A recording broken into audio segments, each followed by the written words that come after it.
So hello everyone, welcome to boards made easy. I'm Bharti Kaushal और आज हम आपका जो चैप्टर नंबर 4 है from the book themes in the Indian history part 1 उसको कवर करेंगे। ठीक है, सो टिल नाउ हमने जो 3 चैप्टर्स हैं आपकी फर्स्ट बुक में से हिस्ट्री की वो कवर कर लिए हैं, तो अब हम आज 4th चैप्टर स्टार्ट करेंगे।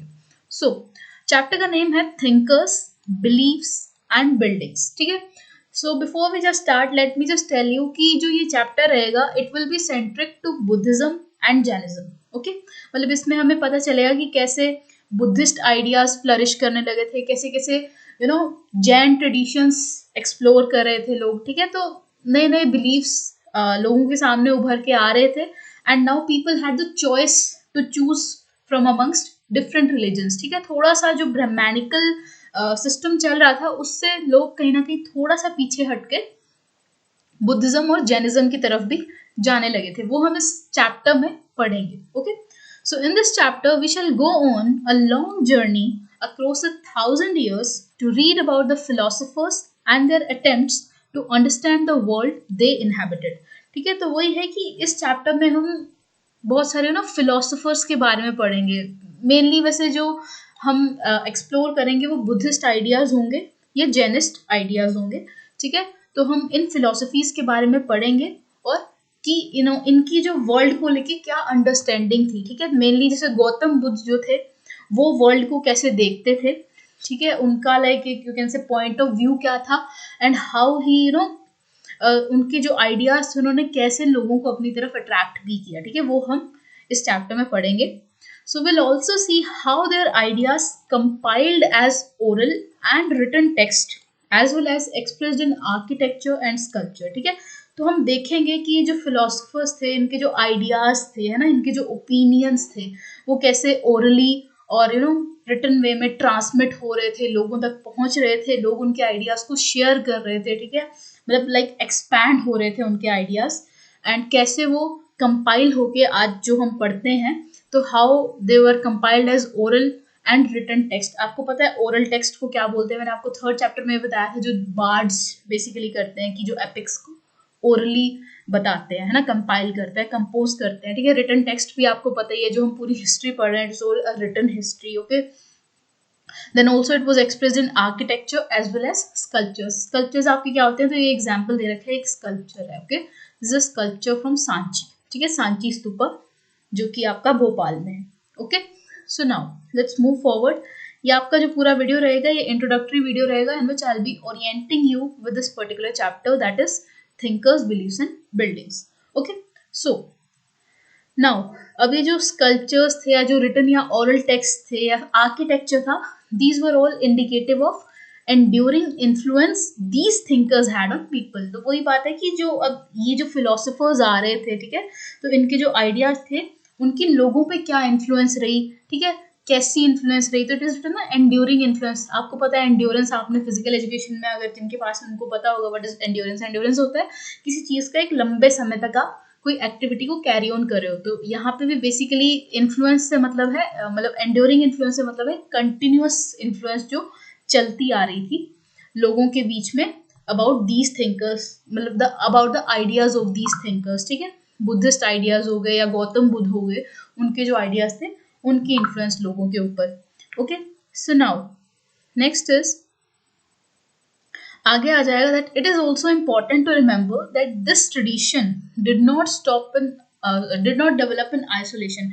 और ये जो नया ट्रेडिशन था बेसिकली जो बुद्धिज्म था, ये नहीं है कि ये अकेले में बना है या सिर्फ एक अकेला ही एक रिलीजन था या एक अकेली ही आइडियोलॉजी थी जो उभर के सामने आ रही थी। No, there were other several traditions as well, each engaged in debates and dialogues. तो सबके अपने अपने हर चीज़ के कुछ कोई सपोर्टर्स भी होंगे लेकिन एट द सेम टाइम कुछ क्रिटिक्स भी होंगे। जैसे मैंने आपको पिछले चैप्टर में बताया था कि जो ब्रह्मैनिकल सिस्टम था उसके सिर्फ सारे सपोर्टर्स नहीं थे। इनफैक्ट ये जो बुद्धिज्म था, Buddhism came as a critic to Brahmanical ideology और सिस्टम। ठीक है, क्योंकि इनका मानना था कि जो लोगों को जो स्टेटसेस मिले हुए हैं it is not based on the birth. ठीक है, बुद्धिस्ट का ये मानना था। लेकिन ब्रह्मैनिकल सिस्टम क्या कहता था कि ये जो कास्ट सिस्टम है या कास्ट है या स्टेटस जो है ये लोगों को बाय बर्थ मिलते हैं। तो यहाँ पे वो ओपोजिशन खड़ी हो गई थी between Brahmanical system and Buddhism. Moreover एक और जो इनका थोड़ा अपोजिंग व्यू क्या था कि जो ब्रह्मैनिकल सिस्टम था उसमें संस्कृत में प्रीच किया जाता था, उसमें संस्कृत में टीचिंग्स इम्पार्ट की जाती थी, जो कि किनकी लैंग्वेज थी, which was a language of priest, monks या फिर एलिट पीपल, ठीक है, which was not known to common folk, ठीक है। Sanskrit was not a language of common folk, it was a language of priests as well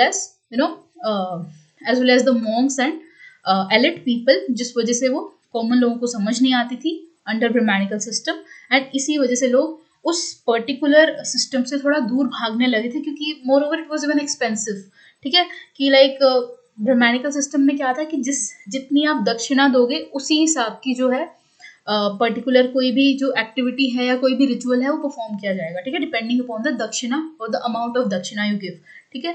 तो इस वजह से थोड़ी ब्रह्मैनिकल इन्फ्लुएंस कम हो रही थी। फिर उसी टाइम क्या हुआ कि जो बुद्धिस्ट और जैनिस्ट आइडियाज थे इनका क्या मानना था कि एक तो फर्स्ट ऑफ ऑल इनकी जो टीचिंग्स थी दे वर इन अ लैंग्वेज जो कि कॉमन लोगों की लैंग्वेज, ठीक है, पाली प्राकृत वगैरह होगी जो सभी लोगों को आती थी, जिस वजह से लोग इनकी तरफ अट्रैक्ट हुए।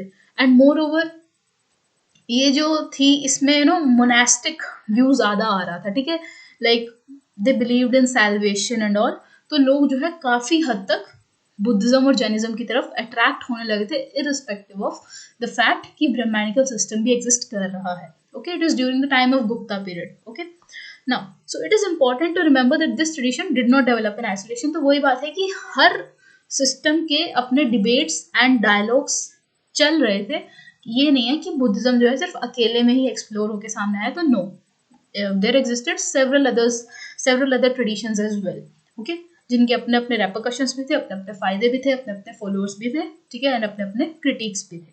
Okay, now the sources that historians use to reconstruct this exciting world of ideas and believes include, तो वही है इसमें Buddhist, Jain and Brahmanical text आएंगे। अब आपको पता है ये थर्ड चैप्टर पूरा हमने ब्रह्मैनिकल टेक्स्ट के अकॉर्डिंग ही पढ़ा है, जिसमें धर्मशास्त्रास, धर्मसूत्रास वगैरह आ जाते हैं, ठीक है।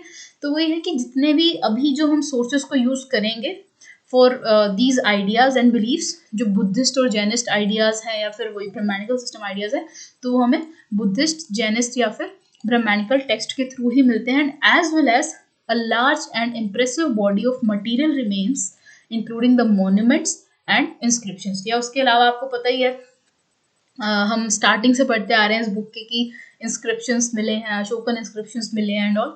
तो इंस्क्रिप्शन आपको पता ही है कि जो चीज़ें इंस्क्राइब्ड होती है, जैसे कोई स्टोन है, दिस इज अ स्टोन, इस पे कुछ स्क्रिप्ट लिखी हुई है जो कि आपकी हिस्ट्री को दर्शा रही है, so that will constitute N inscription, ठीक है। तो कोई इंस्क्रिप्शन हो सकता है, मोन्यूमेंट्स हो सकता है, आज के टाइम में हम कितने मोन्यूमेंट्स देखते हैं, है ना, तो they are all indicative of your history. Now, among the best preserved monuments of the time is the stupa at Sanchi, जो कि इस पूरे चैप्टर का एक क्रक्स है, मतलब सबसे जो मेन थिंग, जो सबसे ही इम्पोर्टेंट चीज जो इस चैप्टर की है, या मतलब जो सेंट्रिक है पूरा, तो that is stupa at Sanchi. तो वो ये कि द थिंग इज सोर्सेज अलग अलग हैं, ठीक है, इंस्क्रिप्शन हो सकते हैं, मोन्यूमेंट्स हो सकते हैं। तो यहाँ पे हम जो एक मोन्यूमेंट पे जिस पे ज्यादा फोकस रखेंगे तो वो कौन सा होगा, तो that would be stupa at Sanchi. तो इसी वजह से आपका जो फर्स्ट टॉपिक भी रहेगा वो होगा अ ग्लिम्स ऑफ सांची। तो सांची स्तूपा आपका भोपाल में है, जिसके बारे में हम नेक्स्ट वीडियो में पूरा अच्छे से in depth in detail discuss करेंगे। Okay, so this was just an introductory video for you to orient you with the new chapter. Okay, so from the subsequent videos we'll be discussing and we will be covering the whole chapter. So for this, thank you very much and have a nice day.